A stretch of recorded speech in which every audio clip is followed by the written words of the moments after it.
Good morning, everyone. Welcome back to your daily motivation with me. Today's video, seeing as how this is Thanksgiving week, today's video is about thankfulness and just giving God thanks for everything. I know that there are so many bad things going on in the world. There's so many losses and there's just craziness going on in the world, but this morning I woke up with a spirit of thanksgiving, and that's just been radiating around me, and the things that I'm listening to, the things that I'm seeing, the things that I'm reading is to give God thanks and all. I know that may be a hard thing to do because we might be going through things, or we might have lost somebody that was really close to us, and it's really hard for us to say thank you in a time like that. But there's always room for thankfulness. There's always room for thanking God for what he's done, who he's been to you, you know. So I just want to say, just take a moment, stop, and thank God for everything that is going on in your life. Thank God for everything that he's bringing you through, took you through, bringing you to, giving you, whatever it is, God, just whatever it is, God, whatever it is, give him thanks. Okay, that's number one. Number two is to keep going.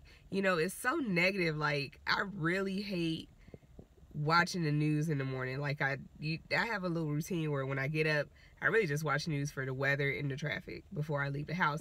But I'm getting to the point where now I don't even want to do that, because as soon as I turn on the TV, it is just straight negative. And I'm noticing, like, if I start out my day like that, I don't even want to hear these stories. I don't want to hear it, because I feel like it's putting me in a different mindset already before I even get out of the bed, that, you know, it's just negativity around me. So just, if you can stay away from the negative, stay away from the negative people, the negative talk, and try to stay in your positive centered place, your day is going to be good. You know what I'm saying? But just give thanks for all. Like, I have a couple situations going on with me.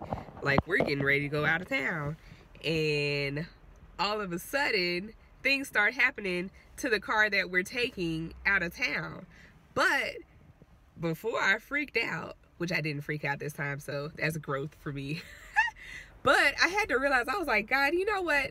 Thank you for this. Thank you that this is happening right now while we are home, rather than we get on the road and then be in some place we don't know with people we don't trust, and, you know, the car break down or do something, whatever it is. Thank you that that happened while we were home, and we were able to get it fixed with a trustworthy person for not a lot of money. Thank God. But you know what I'm saying? Like, little things like that. So when things pop up, when situations come, I know me, like, I've been tested with how I deal with situations. How I deal with things that are not planned situations. You know what I'm saying? Because normally I'll freak out. I have a problem of trying to figure things out on my own before I go to God first. You know what I'm saying? So I've been doing a lot better with that. With, you know, maybe something happened and I might freak out at first, and I'm like, wait a minute, stop. You need to pray about this. You need to wait and see what he says and then move. You know what I'm saying? And when I do that, ultimately everything works out. I might have times I'm like stressed, like, oh my gosh, I don't know what I'm doing. But ultimately the things work out. And when you see that, and when you realize that, and when you realize that everything does fall into place according to his plan, his timing, then things will be easier. Well, hopefully. I don't know. We would, you know, I'm not gonna say things would be easier. I'll say we would react to them in a different way. That's better. But with that, I would like to say, have a great day. Stay peaceful. I'm praying peace for everybody. Peace, mercy, and grace all around us, because this is crazy times. But we know who we serve. We know who we are, whose we are. And that's what we're going to roll with. That's what we're going to roll with, okay? So, have an awesome day. Have an awesome week. Give some thanks. Give some hugs. Be nice. and just thank God for all the little things, like from food in your stomach, gas in your cars, a shelter to live in, a home to live in, and just thank God for everything that He's doing in your life. I will talk to you all later. I'm praying with you. Have an awesome day. Peace out.